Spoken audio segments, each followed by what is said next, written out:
Transmitting to you from oldheartradio.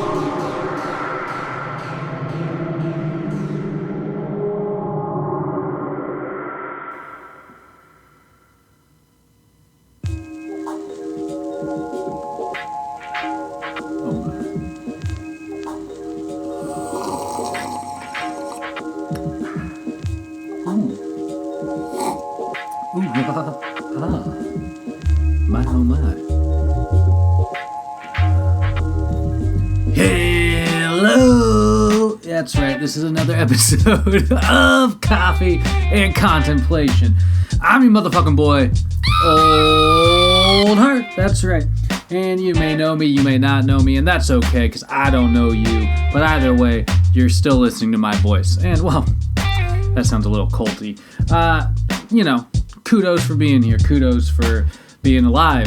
And living, life on this big spaceship that we call Earth. Speaking of space, there's a lot out there. Have you ever thought about how vast and large the universe is? Because I most certainly have. I spend quite some time thinking about my small place in all of this, and I realize, does it matter? But thank you. As always, thank you to our live studio audience. They're either here or they're not, and that's, whatever. Today, I thought an interesting subject to try and synthesize was extraterrestrial life. Say it with me now. Extraterrestrial life. Or just extraterrestrial life, if you want to say it like a normal human being. So, we've all, thought about aliens. We've all heard of Ripley, killing the alien queen. We've all seen Star Trek and Star Wars. And we've heard all sorts of different stories about, UFOs and seeing things. Like back in May, there's a freaking article published by the New York Times that talked about a Navy pilot, reporting what appeared to be a UFO. Let's see.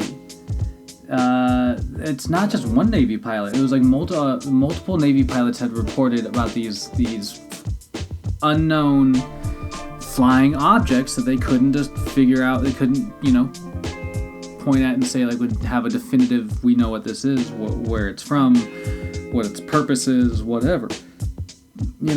And that's just, at some point, I feel like we have to take credit for the thousands of reports that do come out about these kind of things. Cheers. But, also, I read this, extraterrestrial life. Extraterrestrial life can mean, it can come with a litany of different things. I feel like you're stupid if you don't expect that there is some sort of other life out there in the vastness of the universe. It's just like a probability thing at this point. Actually, I think what's it called? It's like the Drake equation. It's like a way of possibly predicting how many different types of extraterrestrial life might be out there. I think the Drake equation is named after the person that founded SETI, the Search for Extraterrestrial Intelligence. Not to be mistaken with Messaging to Extraterrestrial Intelligence, which is METI, which was actually kind of the crappier version of SETI. I know, and that's the one we funded. But hey, it's okay. You know what? We've never been smart with our money here in the U.S. So naturally, we choose to fund the lesser of the two programs for too long. Although SETI is getting a little attention again. But one of the things I just thought this was really interesting. There have been a handful of different types of protocols that have been established through different committees and the International Astronomical Union, the Committee of Space Research, the International Union of Radio Science, all these different programs and committees and things that basically transcend borders to kind of make it an international sort of thing. But But there are actual like steps that people have suggested to use when we eventually come in contact with extraterrestrial life. And I think that's kind of, I just thought it was interesting, weird but interesting. One of them is called the Declaration of Principles. It contains a handful of pretty open to interpretation steps. But let's see. The first step on the Declaration of Principles is any person or organization detecting a signal should try to verify that it is likely to be of intelligent origin before announcing it. That seems to be pretty baseline. 2. The discoverer of a signal should, for the purpose of independent verification, communicate with other signatories of the Declaration before making a public announcement and should also inform their national authorities. So basically, if you discover this signal that you have deemed to be of an intelligent origin, it says go to your mayor, go to your local mayor and be like, hey, Mayor Shelby of Olympia, I've discovered extraterrestrial life. We need to pass this on. And they'll show it. And then shout out to Phil Collins, shout out to Evil L, shout out to Mooner 6, shout out to Castle Roll, shout out to Harrison Hannon, shout out to Monkflower Band, shout out to Electric Fisherman, shout out to Davo, shout out to anybody out there listening. Appreciate your support. Keep on, keeping on, like Joe Dirt would say. Number 3, the third step on the Declaration of Principles, after you've told your local mayor and passed it up the ladder, is to, once a given astronomical observation has been determined to be a credible extraterrestrial signal, the astronomical community should be informed through the Central Bureau of Astronomical Telegrams of the IAU, because that is a thing. The IAU is the International Astronomical Union, excuse me. Then the Secretary General of the United States and various other global scientific unions should also be informed. 4. Following the confirmation of an observation's extraterrestrial origin, news of the discovery should be made public. Put it out there. Let people know that there are fucking aliens and they're coming for their moms and dogs.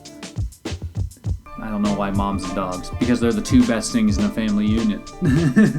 The discoverer has the right to make the first public announcement. That is number 4 in the Declaration of Principles for when extraterrestrial life discovers us. Or we discover it. Do they get credit for the discovery, or do we get credit for the discovery ultimately? Either way. Number 5 in the Declaration of Principles. All data confirming the discovery should be published to the international scientific community and stored in an accessible form as permanently as possible, so that everybody can have access to the information that this was a discovery made. Delicious. Shout out, by the way, to Oatly, my favorite non-dairy milk. I can't drink milk anymore. It hurts my fucking belly. It makes me shit. Well, everything makes you shit, technically, but actually that's not true. Some things make you not shit. But either way, shout out to Oatly. I'm drinking a glass of chocolate oat milk with some toddy I made at home. Hey! It's delicious. It's better than in store. I'm telling you, if I could drink 5 glasses of this a day for the rest of my life, I would. Yeah, they're not paying me for that, but they should. Pay me in oat milk, man. That'd be fucking dope.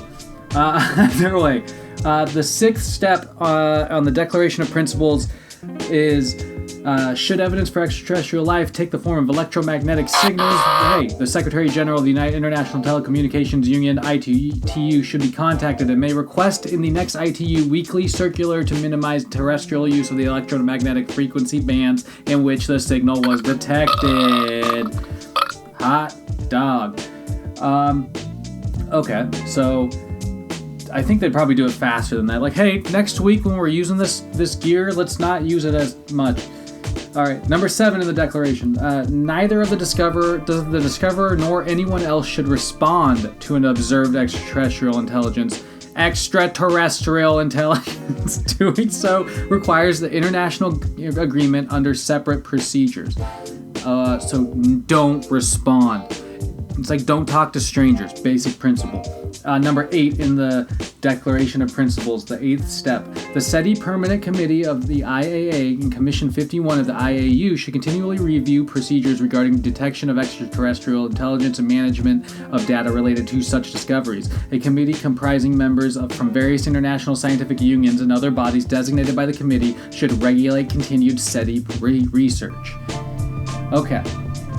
And then it goes on right after that to mention that it is not guaranteed that anybody will use those steps. And almost pretty much certain that whoever does discover an actual like signal that reflects intelligent life out there in the vastness of space, whoever detects that extraterrestrial intelligence first will probably use that to secure themselves. Like that's literally, I mean, like, welcome to like capitalism and in science, you know? Like that person is will probably find some way of selling that information or making it, you know, their discovery. Either way, there are active steps that people have taken the time to write out. There are committees, whole entire international groups dedicated to the search and for extraterrestrial intelligence, dedicated to the idea that in the big vast universe there is someone to discover, basically. And I don't disagree with that. I mean, heck, it just makes sense to me. All right. Excuse me. Do I think, however, that it's likely that there is? Definitely. Have I ever had any UFO experiences myself? No. But I love reading UFO stories. If you have a UFO story, boom, hop on Twitter, oldheartanspace, and send me your UFO story. It can be as crazy as you want. If you send me a UFO story, I promise I'll read it on air. But I mean, like the potential for what happens to society after contact with an extraterrestrial life form is insane. They have like all sorts of different procedures for friendly contact, for hostile contact, for advanced civilizations, for non-advanced civilizations. Like, be prepared. You know what I mean? Either way, this has been another episode of Coffee and Contemplation. That's right. I'm your boy Old Heart. And I've been sitting down, trying to synthesize this information, trying to learn that extraterrestrial life and intelligence is out there. And there is a search going on, and we should all be participating in that search. I don't know what we could do. Either way, I believe that you should go out there and use your brain for good every single day. Ripen up that coconut as best you can because, you know, well, everybody needs a little more time in the sun. I'm going to keep doing that. And you know what they say, else keep your stick on the